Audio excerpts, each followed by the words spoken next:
গভীর রাত চট্টগ্রামের মিরসরাইয়ের সুবিশাল প্রান্তরে এখন বইছে অদ্ভুত এক গুমোট বাতাস। বঙ্গোপসাগরের বুক চিরে ধেয়ে আসা নোনা বাতাসে কান পাতলে শোনা যায় দীর্ঘদিনের এক চাপা ক্ষোভ আর দীর্ঘশ্বাসের শব্দ। 850 একরের এই বিশাল পতিত প্রান্তর বছরের পর বছর ধরে নিস্তব্ধ হয়ে পড়েছিল। বাইরে থেকে দেখলে মনে হতো এটি কেবলই এক খণ্ডখালি জমি, কিন্তু আন্তর্জাতিক ভূ রাজনীতির স্যাটেলাইট মানচিত্রে এটি ছিল এক অদৃশ্য শেকলের প্রতীক। এই সুবিশাল জমি একসময় বরাদ্দ দেওয়া হয়েছিল প্রতিবেশী রাষ্ট্র ভারতের জন্য। কথা ছিল এখানে গড়ে উঠবে ইন্ডিয়ান ইকোনমিক জোন, কিন্তু আজ রাতের চিত্রপট সম্পূর্ণ ভিন্ন। বাংলাদেশ অর্থনৈতিক অঞ্চল কর্তৃপক্ষ বেজা এর একটিমাত্র ঘোষণায় পুরো দক্ষিণ এশিয়ার সামরিক ও কৌশলগত সমীকরণ আক্ষরিক অর্থেই উল্টে গেছে। বেজা ঘোষণা করেছে ভারতের জন্য বরাদ্দকৃত সেই 850 একর জমি বাতিল, আর ঠিক সেই বাতিল হওয়া জমিতেই মাথা উঁচু করে দাঁড়াতে যাচ্ছে বাংলাদেশের নিজস্ব ডিফেন্স ইন্ডাস্ট্রিয়াল জোন বা প্রতিরক্ষা শিল্পাঞ্চল।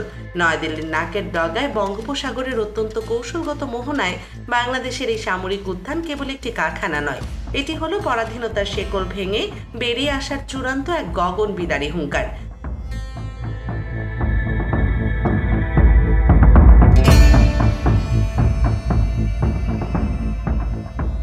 ঘটনার শেকড় খুঁজতে হলে আমাদের ফিরে তাকাতে হবে 2015 সালে। তৎকালীন স্বৈরাচারী শেখ হাসিনা সরকারের আমলে ভারতের সাথে চুক্তির আবরণে মিরসরাইয়ের সেই ইকোনমিক জোন তৈরির রূপরেখা চূড়ান্ত হয়। ভারত সরকার এবং বিতর্কিত আমদানি গ্রুপ মিলে এক বিশাল স্বপ্নের মায়াজান বলেছিল। সাধারণ মানুষের বোঝানো হয়েছিল এখানে লাখো তরুণের কর্মসংস্থান হবে, কিন্তু রূঢ় বাস্তবতা হলো দীর্ঘ এক দশক পেরিয়ে গেল ওই জমিতে ভারত একটি ইটও গাঁথতে পারেনি। বেজার সাথে বারবার টার্ম শিফট সই করার নামে ভারত কেবল কালক্ষেপণ করেছে। আন্তর্জাতিক সামরিক বিশ্লেষকদের মতে এটি মূলত সাউথ ব্লকের একটি সুনির্দিষ্ট নীল নকশা ছিল। তারা চেয়েছিল বাংলাদেশের এই অত্যন্ত কৌশলগত জমিটিকে জিম্মি করে ফেলে রাখতে, যাতে চীন বা জাপান এখানে কোনো ভারী শিল্প বা কৌশলগত বিনিয়োগ করতে না পারে। বন্ধুত্বের আড়ালে একটি সম্ভাবনাময় অঞ্চলকে পরিকল্পিতভাবে স্থবির করে রাখার এই চক্রান্ত ছিল দিল্লির এক নীরব আগ্রাসন। কিন্তু 2024 সালের আগস্টে স্বৈরাচারী হাসিনার পতনের পর দৃশ্যপট সম্পূর্ণ বদলে যায়। 2026 সালের জানুয়ারিতে বর্তমান সরকারের বেজার বোর্ড সভায় অত্যন্ত যুগান্তকারী একটি সিদ্ধান্ত গৃহীত হয়। ভারতের চরম নিষ্ক্রিয়তার কারণে তাদের হাত থেকে এই জমির নিয়ন্ত্রণ পুরোপুরি সরিয়ে নেওয়া হয়, আর সেই বাতিল হওয়া জমিতেই রচিত হচ্ছে বাংলাদেশের নিজস্ব অস্ত্র উৎপাদনের নতুন ইতিহাস। স্বাধীনতার পর থেকে গত 54 বছর ধরে বাংলাদেশকে সমরাষ্ট্রের জন্য পরাশক্তিগুলোর কাছে ধর্ণা দিতে হতো। শত শর্ত মেনে বৈদেশিক মুদ্রার রিজার্ভ বা ফরেক্স থেকে প্রতি বছর হাজার হাজার কোটি টাকা খরচ করে অস্ত্র আনতে হতো। কিন্তু এখন সেই পরনির্ভরশীলতার শৃঙ্খল ভেঙে নিজ দেশেই সমরাষ্ট্র তৈরির বিশাল কর্মযজ্ঞ শুরু হয়েছে। মিরসরাইয়ের এই প্রতিরক্ষা শিল্পাঞ্চলে মূলত অত্যাধুনিক ড্রোন বা অ্যানম্যানড এরিয়াল ভেহিকল, সাইবার নিরাপত্তা প্রযুক্তি, আধুনিক গোলা বারুদ বিস্ফোরক এবং হালকা অস্ত্র তৈরি হবে। দীর্ঘমেয়াদে সামরিক খাতে 15,000 কোটি টাকার বিশাল বিনিয়োগের লক্ষ্যমাত্রা নির্ধারণ করা হয়েছে। এই উদ্যোগ কেবল সামরিক শক্তি বাড়াবে না, বরং এটি বাংলাদেশের অর্থনীতির মোড় ঘুরিয়ে দেওয়ার এক মাস্টার প্ল্যান। সামরিক কারখানা গড়ে উঠলে দেশের হাজার হাজার মেধাবী প্রকৌশলী এবং প্রযুক্তিবিদ যারা এতদিন ব্রেইন ড্রেইনের শিকার হয়ে বিদেশে পাড়ি জমাতেন, তারা এখন এদেশেই অত্যাধুনিক সামরিক গবেষণার সুযোগ পাবেন। তৈরি পোশাক শিল্পের পর ডিফেন্স এক্সপোর্ট বা সমরাস্ত্র রপ্তানি হতে যাচ্ছে বাংলাদেশের আগামী দিনের সবচেয়ে বড় অর্থনৈতিক হাতিয়ার। এই বিশাল কর্মযজ্ঞে পশ্চিমা বিশ্ব এবং ভারতের রক্তচক্ষু উপেক্ষা করে ঢাকা অত্যন্ত সাহসিকতার সাথে হাত মিলেছে তুরস্ক ও চীনের সাথে।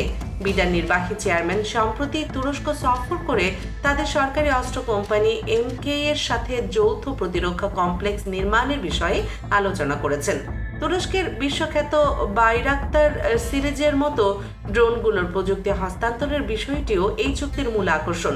অন্যদিকে প্রতিরক্ষার ক্ষেত্রে চীনের সাথেও বড় ধরনের চুক্তিতে আবদ্ধ হয়েছে বাংলাদেশ। চীনের সামরিক এভিয়েশন জায়ান্ট অ্যাটাক ইন্টারন্যাশনালের সাথে 608 কোটি টাকার চুক্তিতে বগুড়া বিমান ঘাঁটিতে যৌথ ড্রোন ম্যানুফ্যাকচারিং কারখানা নির্মাণের কাজ শুরু হয়েছে। এখানে মূলত মেইল এবং ভিডিওএল প্রযুক্তির অত্যাধুনিক নজরদারি ও আক্রমণাত্মক ড্রোন তৈরি হবে। তুরস্কের বাজ পাখি আর চীনের ড্রাগন যখন বাংলাদেশের কারখানায় একসাথে ডানা মিলবে, তখন দক্ষিণ এশিয়ার আকাশে আধিপত্যের নতুন সমীকরণ লেখা হবে। মিরসরাইয়ের বাংলাদেশের এই সামরিক উত্থান নয়াদিল্লির আধিপত্যবাদের উপর সরাসরি এক মরণঘাতী আঘাত। ভারতীয় গণমাধ্যম এবং থিঙ্ক ট্যাঙ্কগুলোর হতাশা কেবল মিরসরাই নিয়ে সীমাবদ্ধ নেই। মোংলা বন্দরে ভারতের জন্য বরাদ্দ আরও 110 একর জমিও বাতিল করেছে বাংলাদেশ সরকার। তবে দিল্লির সাউথ ব্লকের জন্য সবচেয়ে বড় আতঙ্কের বিষয়টি হলো মিরসরাইয়ের ভৌগোলিক অবস্থান। মিরসরাই এবং ফেনী এলাকাটি ভারতের সেই বিখ্যাত চিকেন স্টেক বা শিলিগুড়ি করিডোরের খুব কাছাকাছি অবস্থিত। মাত্র 22 কিলোমিটার চওড়া অত্যন্ত সরু এই করিডোরটি ভারতের মূল ভূখণ্ডের সাথে তাদের উত্তর পূর্বাঞ্চলীয় 7টি রাজ্যকে যুক্ত করে রেখেছে। ভারতীয় সামরিক পরিকল্পনাকারীদের কাছে এই করিডোর তাদের সবচেয়ে সংবেদনশীল এবং দুর্বল জায়গা। ঠিক সেই স্পর্শকাতর জায়গার নিকটবর্তী এলাকায় এখন তুরস্ক ও চীনের প্রযুক্তিতে বাংলাদেশের অস্ত্র তৈরির কারখানা গড়ে উঠছে। ভারত ভয় পাচ্ছে যে কোনো সামরিক উত্তেজনার মুহূর্তে এই কারখানাগুলো থেকে উৎপাদিত ড্রোন বা রাডার সিস্টেম মুহূর্তের মধ্যেই চিকেন স্নেকের উপর নিখুঁত নজরদারি এবং নিয়ন্ত্রণ প্রতিষ্ঠা করতে সক্ষম হবে। এটি ভারতের কোল্ড স্টার ডকট্রিনের কফিনে শেষ পেরেক ঠুকে দেওয়ার মতোই এক ভয়ঙ্কর বার্তা। রাত গভীর হচ্ছে চট্টগ্রামের মিরসরাইয়ে। যে জমিতে একদিন ভারতের ইকোনমিক জোনের সাইনবোর্ড ঝোলার কথা ছিল, আজ সেখানে শোনা যাচ্ছে বুলডোজার আর এক্সকেভেটরগুলোর গুরুগম্ভীর গর্জন। 1000 কিলোমিটার দূরে নয়াদিল্লির সাউথ ব্লকে আজ রাতের ঘুম হারাম। তাদের গোয়েন্দারা হয়তো পাগলের মতো চেষ্টা করছে এই মেগা প্রজেক্টের নীল নকশা হাতে পাওয়ার জন্য, কিন্তু তারা বুঝতে পারছে তাদের সেই আজ্ঞাবহ প্রতিবেশী এখন আর তাদের কথায় ওঠে বসে না। সে এখন নিজের মাটিতে নিজের অস্ত্র বানাচ্ছে।